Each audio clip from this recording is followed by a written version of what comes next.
Tuhan adalah gembalaku, takkan kekurangan aku. Saudara-saudari yang terkasih, selamat pagi. Salam jumpa lagi dalam Sabda Siap Saji Minggu 5 Maret 2023. Hari Minggu Prapaskah kedua. Marilah kita berdoa dalam nama Bapa, Putra, dan Roh Kudus. Amin. Ya Allah, Engkau menghendaki agar kami mendengarkan Putra-Mu yang terkasih. Semoga Engkau berkenan menggerakkan hati kami dengan sabda-Mu dan memurnikan mata batin kami agar dapat memandang kemuliaan-Mu dengan sukacita. Dengan pengantaraan Yesus Kristus Putra-Mu, Tuhan kami, yang bersama dengan Dikau dalam persatuan Roh Kudus, hidup dan berkuasa Allah sepanjang segala masa. Amin. Tuhan bersamamu dan bersama rohmu. Inilah Injil Yesus Kristus menurut Matius. Dimuliakanlah Tuhan. Matius 17 ayat 1 sampai 9. Sekali peristiwa Yesus membawa Petrus, Yakobus dan Yohanes saudaranya, dan bersama-sama mereka ia naik ke sebuah gunung yang tinggi. Di situ mereka sendirian. Lalu Yesus berubah rupa di depan mata mereka. Wajahnya bercahaya seperti matahari dan pakaiannya menjadi putih bersinar seperti matahari. Maka tampak kepada mereka Musa dan Elia sedang berbicara dengan Yesus. Kata Petrus kepada Yesus, "Tuhan, betapa bahagianya kami berada di tempat ini. Jika Engkau mau, biarlah kudirikan di sini 3 kemah. 1 untuk Engkau, 1 untuk Musa, dan 1 untuk Elia." Sementara Petrus berkata begitu, tiba-tiba turunlah awan yang terang menaungi mereka, dan dari dalam awan terdengarlah suara yang berkata, "Inilah anak yang kukasihi, kepadanyalah aku berkenan, dengarkanlah dia." Mendengar itu tersungkurlah murid-murid Yesus dan mereka sangat ketakutan. Lalu Yesus datang kepada mereka, ia menyentuh mereka sambil berkata, "Berdirilah, jangan takut." Dan ketika mengangkat kepala, mereka tidak melihat seorang pun kecuali Yesus seorang diri. Pada waktu mereka turun dari gunung, Yesus berpesan kepada mereka, "Jangan kamu ceritakan penglihatan itu kepada seorang pun sebelum Anak Manusia dibangkitkan dari antara orang mati."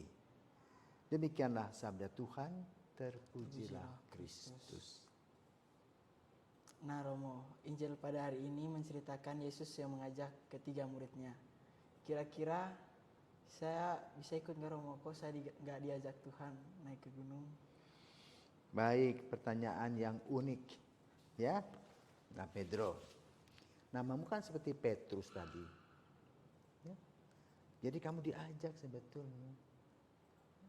Hanya waktu itu engkau belum ada. Ya. Namun saat ini kamu juga diajak. Ya. Nah, untuk apa toh Yesus mengajak 3 murid? Itu 3 murid itu spesial, si kembar dan Petrus.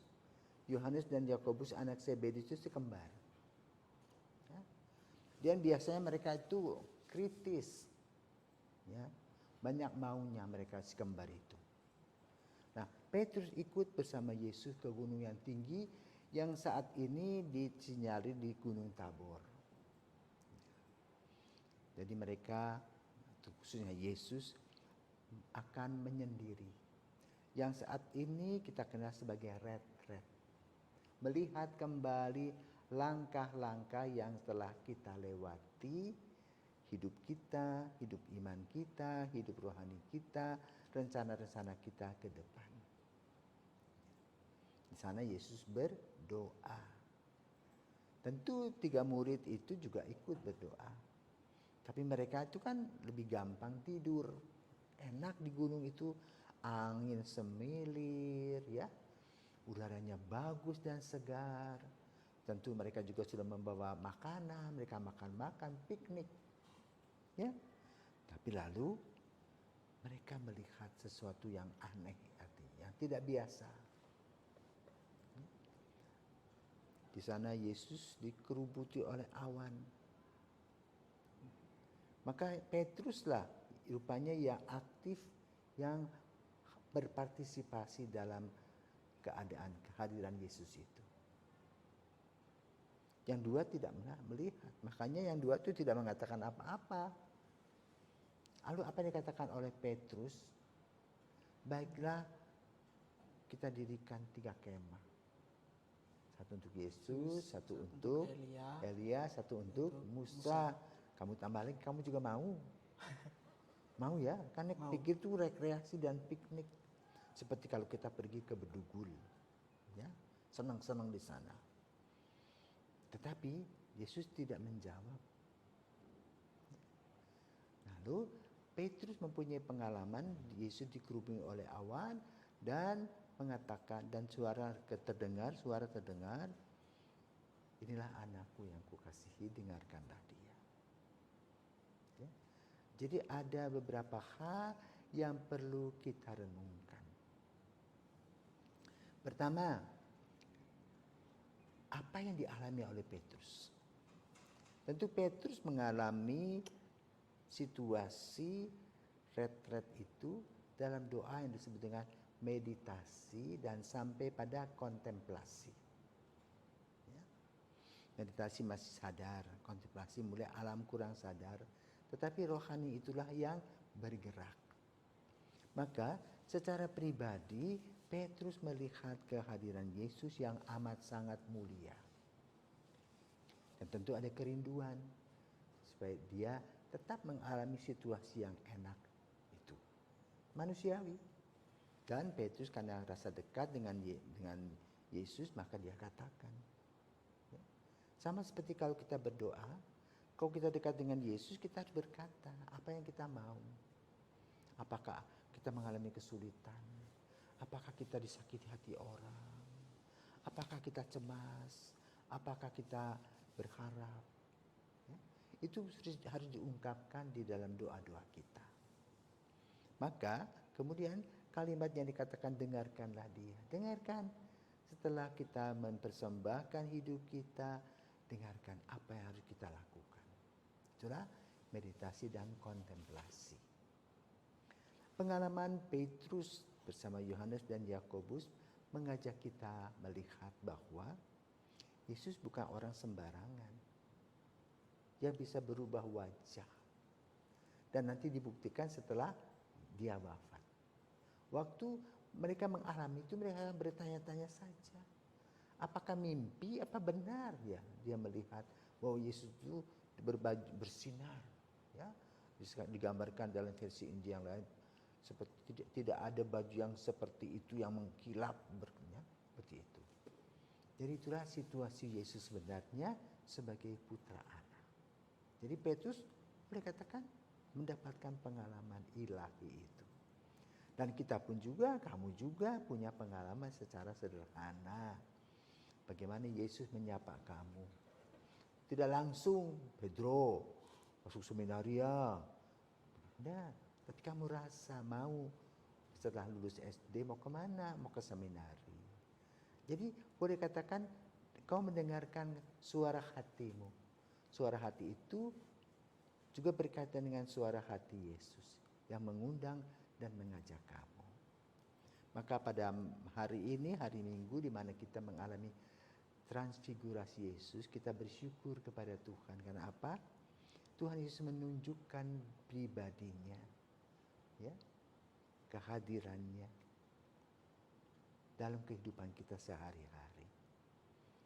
Dan bisa dibuktikan di balik ini kan ada lukisan Yesus ini. Ya. Yesus yang menampakkan diri kepada Santa Faustina. Jadi Yesus juga menampakkan kepada orang-orang tertentu. Saya juga mengalami peristiwa itu, ya, secara pribadi. Maka mari sekarang kita merefleksi relasi pribadi kita. Ya. Bagaimana relasi kita dengan Yesus? Nah, kalau kita kembali flashback ke minggu yang lalu, Injil berbicara tentang 3 hal yang mengganjal kehidupan kita. Yang kali ini adalah yang memberikan kita support, dukungan, maju. Ya. Yang minggu lalu itu kan tahta, harta, dan yang unik lagi ada orang yang menyebutkannya, buatkan sebuah kaos, tahta, harta, dan tarakanita. Ya, seperti itu. Nah sekarang juga ada beberapa hal. Satu, bagaimana mereka bertiga diundang. Mereka, khususnya Petrus, melihat juga 3 oknum. Elia, Musa, dan Yesus. Ya, Yesus real bagi Petrus karena bersama-sama. Tapi Musa dan Elia, nah siapakah mereka? Elia adalah tokoh dalam perjanjian lama dalam urusan dengan Dewa Baal.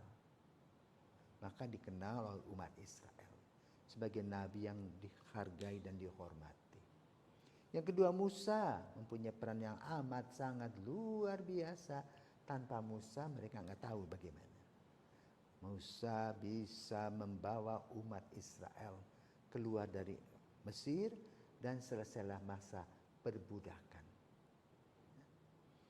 Tokoh-tokoh ini hebat. Nah, lalu yang Petrus hadir dalam kehadiran Yesus. Siapakah Yesus? Nah, Yesus lebih daripada Musa, daripada Elia. Ia wafat, bangkit, dan menyelamatkan kita. Itulah tugas Yesus. Maka Yesus memperlihatkan. Kan terus dalam Injil disebutkan, jangan bilang-bilang ya. Rahasia antar kita. Biarlah kamu alami sendiri. Kenapa? Orang-orang yang mengalami penampakan Yesus itu, dia juga akan mendapatkan banyak salib dan godaan. Jangan lupa. Jangan kita senang-senang saja kalau kita bertemu dengan Yesus secara rohani. Kita akan mendapat banyak cobaan. Ya. Nah, jadi kamu tadi minta seperti itu kepada Yesus. Bisa, Pedro.